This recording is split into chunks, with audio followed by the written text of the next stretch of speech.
तर वाल्मिक कराडनं पैसे देऊन पोलीस संरक्षण घेतलं होतं अशी माहिती सूत्रांनी दिली आहे। गेल्या वर्षीच्या ऑक्टोबरपासून कराडला पोलीस संरक्षण मिळत असल्याची माहिती आहे। कराडच्या संरक्षणासाठी 24 तास पोलीस कर्मचारी नियुक्त करण्यात आले होते, त्यामुळे वाल्मिक कराडला नेमकी कशाची भीती होती असा प्रश्न उपस्थित होतोय। बीड पोलिसांच्या सूत्रांनुसार निवडणुकीसाठी आचारसंहिता लागू झाल्यानंतर 7 दिवसांनी पैसे देऊन संरक्षण देण्याची परवानगी मंजूर झाली होती। कोणापासून धोका आहे? एका वसुलीबाजाला, अवैधरित्या प्रॉपर्टी वसूल करणाऱ्याला, गोळा करणाऱ्याला, अनेकांच्या गंभीर गुन्ह्यामध्ये ज्यांचा सहभाग आहे, त्याला धोका कोणापासून आहे? विरोधकापासून आहे। पुरावे नष्ट करायसाठी कदाचित त्यांना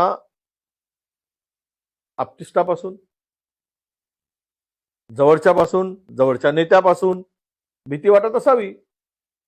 म्हणूनच मी काल म्हणालो होतो की त्यांचा एन्काउंटर करून पुरावा नष्ट करण्याचा प्रयत्न होऊ शकतो अशी चर्चा आहे। तशा पद्धती चर्चा झाल्याचे एका वरिष्ठ अधिकाऱ्यांनी सांगितलं। मी बोललो, लपवून ठेवलं नाही काही।